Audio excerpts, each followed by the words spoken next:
So students, good morning. Today we are discussing choke coil. हमने इसमें बेटा we discuss about series LCR circuit, LR circuit, CR circuit, parallel LCR circuit. तो आज हम पढ़ने जा रहे हैं about choke coil. अब इसकी क्यों ज़रूरत पड़ी? तो इसकी ज़रूरत इसलिए पड़ी कि we want to control AC.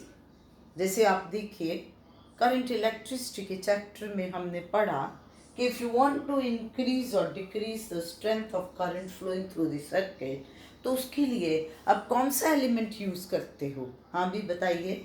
मैं ये पूछ रही हूँ कि इन ऑर्डर टू इंक्रीज और decrease strength of current, which circuit element you are considering in case of current electricity when you are taking DC supply? You are taking resistance. ठीक है, resistance is used to control DC, हमेशा याद रखिए. लेकिन in order to control AC, or you can say to increase or decrease strength of current, alternating current, we are not using resistance. नहीं कर रहे. क्यों नहीं कर रहे? ये नहीं कि रेजिस्टेंस से करंट कम या ज़्यादा नहीं होगा, वो तो उसी तरीके से होगा. आप कहोगे मैडम इसमें भी तो I V is equal to E V by R, तो जितनी रेजिस्टेंस ज़्यादा ले लोगे करंट उतना कम आ जाएगा. फिर क्यों नहीं ले रहे? ले नहीं रहे. उसके बाद का जो काम हमने किया था अबाउट पावर कंजम्पशन, आपने देखा था power consumption in case of resistor is maximum. ठीक है नहीं? मैक्सिमम थी ना, because cos of phi maximum value is 1. वो किस केस में थी? रेजिस्टेंस के केस में.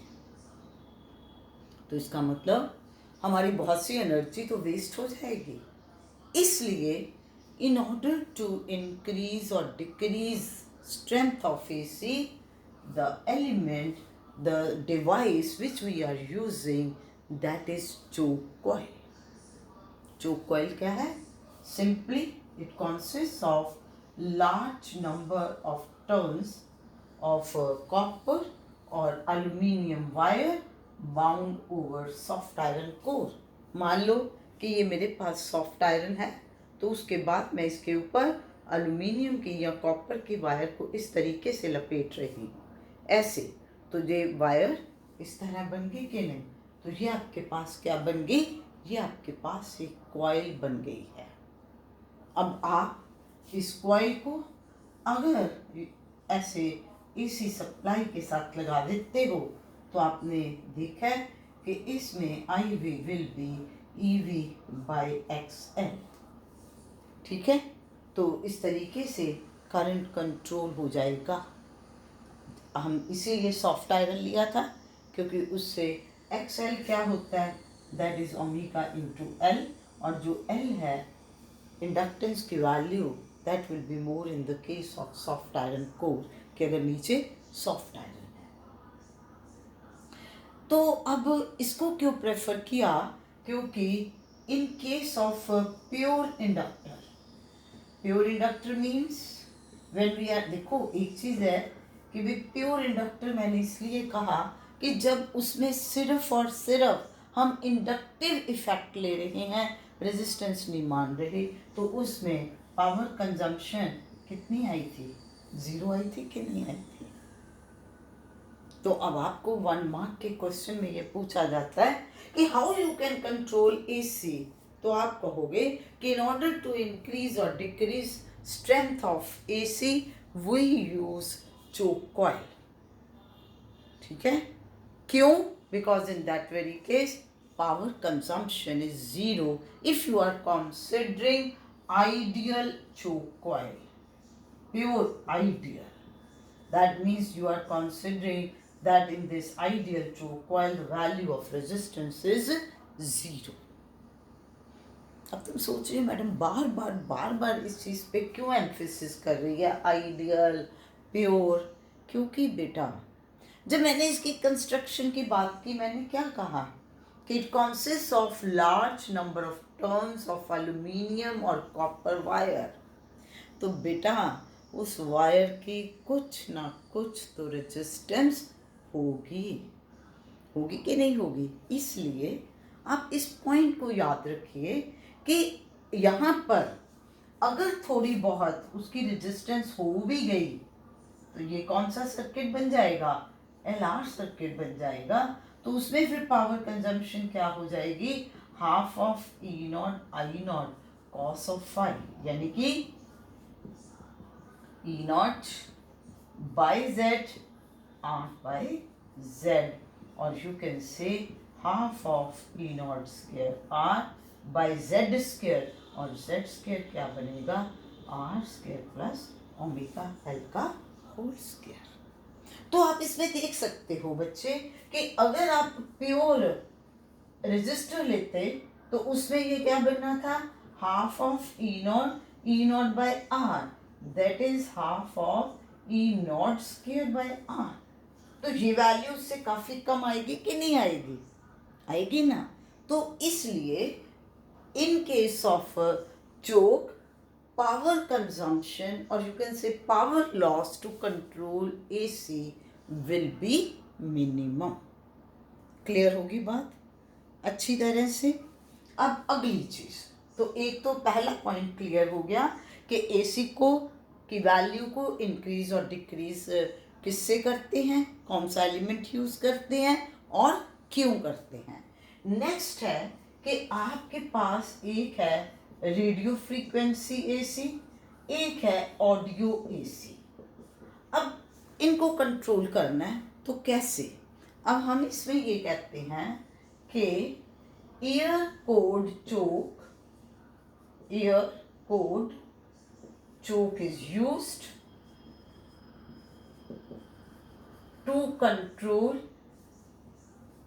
Radio frequency AC. अब इसका क्या मीनिंग है, इसका ये मीनिंग है बेटा कि जैसे मैंने ली यही, इसके ऊपर ऐसे लपेट ली कॉपर की वायर, जब पूरी लिपट गई उसके बाद मैंने इसको बाहर निकाल दिया, तो अब वो वायर के अंदर कॉइल की फॉर्म में तो आ गई वायर, लेकिन अंदर क्या है, एयर है, अंदर एयर है ना इस टाइम।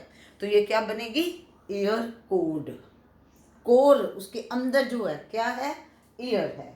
तो air cored choke is used to control radio frequency AC. Radio frequency का मतलब बेटा यहाँ फ्रीक्वेंसी की वैल्यू ज़्यादा है। अब तुम ये देखो, तुमने लेना है एक्सएल इज ओमेगा एल। अब जब ओमेगा की वैल्यू, ये एन की वैल्यू ज़्यादा है तो तुम एल की वैल्यू कम चाहोगे ना। ये नहीं ना बच्चे एन भी ज़्यादा है एल भी ज़्यादा कर दो तो इतनी ज़्यादा इंडक्टिव रिएक्टेंस हो जाए कि करंट उसमें से फ्लो ही बहुत कम हो, नहीं ना चाहते ये। तो वी वांट कि value of X L should be some reasonable value. क्या चाहते हैं हम कि value of X L should be reasonable, adequate. तो उसको एडिक्वेट करने के लिए अगर फ्रीक्वेंसी ज़्यादा है तो हम L की वैल्यू कम चाहेंगे, और L की वैल्यू कम कैसे होगी, बाय टेकिंग ईयर कोड चोक। अब दूसरी तरफ हम क्या कहते हैं, हम ये कहते हैं, अब ये एक नंबर में आ गया ना कि why this air cored choke is used to control radio frequency AC. ये जो हम कर रहे हैं एक एक नंबर के क्वेश्चन है। अब इसके बाद हम कहते हैं iron cored choke is used to control audio frequency AC। Audio को, ऑडियो में जिसमें फ्रीक्वेंसी की वैल्यू कम है। अब फिर वही चीज कि जब तुम्हारे पास बेटा ये है, अगर n कम है and we want XL to be adequate तो L शुड बी मोर। तो L को ज़्यादा करने के लिए आप उसमें क्या ले लोगे, सॉफ्ट आयरन। तो ये हमने इसमें सारा सीखा कि choke coil is a device which is used to control AC. In order to increase or decrease strength of AC, we cannot use resistance because in that very case, power loss is too large extent.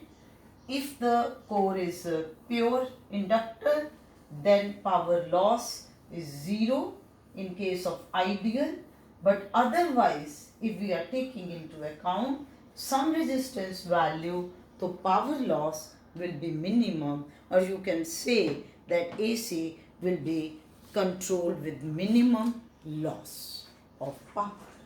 Now next we are taking the term that is admittance. अब जो हम पढ़ने जा रहे हैं, we are now taking some facts about AC. बड़े important facts जो हैं AC के बारे में हम वो ले रहे हैं। हमने इम्पिडेंस की। अब तुम बेटे पहली बात मेरी ध्यान से सुनो कि करंट इलेक्ट्रिसिटी में तो हम सिर्फ और सिर्फ रेजिस्टेंस ही बोलते थे। यहाँ हमने रेजिस्टेंस के साथ टर्म यूज़ की रिएक्टेंस, इंडक्टिव रिएक्टेंस और कैपेसिटिव रिएक्टेंस, और उसके बाद यहाँ पर रेजिस्टेंस और रिएक्टेंस का कॉम्बिनेशन है, उसे हमने बोला इम्पिडेंस। और ये अब इम्पिडेंस, कंडक्टेंस, ये किसके इक्विवेलेंट है? रेजिस्टेंस के। अब तुम्हें याद होगा करंट इलेक्ट्रिसिटी में भी रेजिस्टेंस के बाद हमने एक टर्म की थी कंडक्टेंस, और उसे क्या बोला था? Reciprocal of resistance. इसी तरीके से यहाँ हम टर्म ले रहे हैं एडमिटेंस। तो बेटा एडमिटेंस क्या है? It is the reciprocal of impedance. अब इम्पिडेंस आप क्या कहते हो? आप कहते हो कि impedance is the property by virtue of which circuit elements opposes the flow of current in AC. तो admittance क्या आएगी? Property by virtue of which circuit elements will allow flow of current. तो admittance AC में same role as conductance in DC. तो अब जैसे impedance के जो units हैं ओम हैं, तो एडमिटेंस के यूनिट्स आपके पास आ जाएंगे महो। क्लियर हो गया? इसके बाद हम इसमें ये याद रखिए कि पहले भी मैंने आपको बताया था, लेकिन मैं एक सॉर्ट ऑफ समरी फिर बताना चाह रही हूँ कि AC डिवाइसेस जो हैं they are based on heating effect. तो जितने भी आपके पास AC डिवाइसेस हैं वो किसके ऊपर बेस्ड हैं? हीटिंग इफेक्ट्स के ऊपर। और हीटिंग इफेक्ट्स के ऊपर बेस्ड होने की वजह से इसमें क्या आएगा बेटा? No change with change of direction of current. कोई उसमें इम्पैक्ट डायरेक्शन चेंज का नहीं बनेगा। और दूसरी चीज़ कि अब आपसे ये पूछा जाए नेक्स्ट पॉइंट में कि एक तरफ है 220 वोल्ट AC और दूसरी तरफ है 220 वोल्ट DC। तो विच इज मोर डेंजरस? दोनों ही 220 वोल्ट हैं। किसका झटका ज़्यादा होगा? है कौन ज़्यादा झटका लगाएगा? वोल्टेज दोनों में सेम है। अब बेटा 220 वोल्ट DC में 220 वोल्ट। अब जब आप 220 वोल्ट AC बोल रहे हो, जैसे जो हमारे घर में सप्लाई है, तो मैंने बताया था ना ये कौन सी वैल्यू होती है? This is RMS value. तो when I am saying 220 volt AC, that means RMS value is 220. So then if RMS is 220 volt, then what will be the peak value? Peak value will be obviously under root 2 times RMS value. So it will be 1.414 into 220. तो ये तो भैया 311 के आसपास आ जाएगी। तो naturally अब आप देखो कि 311 वैल्यू ज़्यादा है या 220? तो obviously due to this we say that 220 volt AC is more dangerous than 220 volt DC. और उसके बाद मैंने आपको वहाँ भी तब भी बताया था कि ordinary ammeter and volt meter gives zero value of AC। कि अगर आप AC सर्किट के साथ मान लीजिए कि आपके पास यहाँ पर ये है, ठीक है, और ये AC है, और इसके साथ मैं DC एमीटर यूज़ कर लेती हूँ ऐसे। तो ये क्या है? जब मैंने सीधी लाइन लगाई है तो दिस इज DC एमीटर। तो ये DC एमीटर क्या रीडिंग देगा? It will give the zero reading. तो नॉर्मल ऑर्डिनरी का मतलब DC ही है, तो ordinary ammeter and volt meter gives zero value of AC। क्यों बेटा वो जीरो वैल्यू देता है? Because average value of AC over complete cycle comes out to be zero. अब उसके बाद हम इसमें जो नेक्स्ट पॉइंट कहते हैं वो ये कहते हैं कि एट वेरी हाई फ्रीक्वेंसी, क्या कह रही हैं? At very high frequency capacitor behaves as a conductor. अब आपको ये जो मैं बेटे एक तो फैक्ट्स बता रही हूँ, ये कॉन्सेप्ट्स हैं और ये आपको रीजनिंग के क्वेश्चन बन के भी आ सकते हैं। तो मैंने क्या कहा है? एट वेरी हाई फ्रीक्वेंसी, तो जो बिहेवियर है कैपेसिटर का, इट इज लाइक कंडक्टर। तो क्यों? देखो इसलिए कि आपने लिया XC इज 1/C omega, that is 1/2 π NC। ठीक हो गया? अब for very high frequency, for n to be very high, what will be XC? XC will be very low। जितना बेटा फ्रीक्वेंसी ज़्यादा होगी कैपेसिटिव रिएक्टेंस उतनी कम होगी, तो that means opposition to flow of current will be very less. तो ये किसका बिहेवियर है? कंडक्टर का। ठीक है कि नहीं? तो इसलिए हम कहते हैं कि at very high frequency capacitor behaves like a conductor. और उसके बाद हम इसमें क्या कहते हैं कि capacitor behaves as an open circuit for flow of DC। DC के लिए इसका जो है बिहेवियर ओपन सर्किट है। क्यों? क्योंकि बेटा DC में n की वैल्यू आ गई जीरो, तो XC comes out to be infinity. तो इनफाइनाइट कैपेसिटी बन जाती है। तो infinite capacity means it doesn't allow current to pass through it. तो वो कौन सा सर्किट बन गया? Open circuit. तो यानी कि जो चीज़ें बेटा हम पढ़ रहे हैं वो कॉन्सेप्ट, उनको अलग अलग स्टेटमेंट की फॉर्म में दिया जा सकता है। ये आपको जैसे मैंने ये वाला कहा है, ये कहा है, ये मैं आपको स्टेटमेंट दे देती हूँ और कहती हूँ कि tell me whether the statement is true और फॉल्स। आ जाएगा कि नहीं? अब इसी तरीके से हम कहते हैं कि इंडक्टर, अब हमने कहा कि कैपेसिटर जो है that behaves like an conductor for high frequency AC। अब हम कहते हैं inductor behaves as an open circuit for high frequency AC। अब ये कैसे एक्सप्लेन करेंगे बेटा? इंडक्टर में reactance is XC omega L 2 π NI। तो हाई फ्रीक्वेंसी का मतलब value of n is very high, that means XL will be very high. तो नेचुरली जब बहुत ज़्यादा वैल्यू है रिएक्टेंस की, तो it will not allow current to pass through it. इसलिए हम कह देते हैं कि inductor behaves as an open circuit. उसके बाद हम इसमें ये कहते हैं कि phasor in an AC circuit क्या है? It is a rotating vector which represents a quantity varying sinusoidally with time। Phasor क्या है? एक रोटेटिंग वेक्टर है। रोटेटिंग वेक्टर ही है ना, और वो किसके बारे में बताता है? Sinusoidal representation of the voltage और द करंट, जो भी आप इसमें ले रहे हो। अच्छा, अब एक चीज़ आपने देखी कि आपने कंसिडर किया फेज डिफरेंस LR में CR में। अब क्वेश्चन है कि what will be phase difference between, जैसे मान लो कि बेटा ये है इंडक्टर और ये है कैपेसिटर, राइट? इन दोनों को मैंने ऐसे जोड़ दिया, ठीक है भाई? तो यहाँ पर वोल्टेज क्या आएगी? VL। यहाँ पर वोल्टेज क्या आएगी? VC। अब मेरा क्वेश्चन ये है कि what will be phase difference between the voltage across inductor and across capacitor, क्या बनेगा?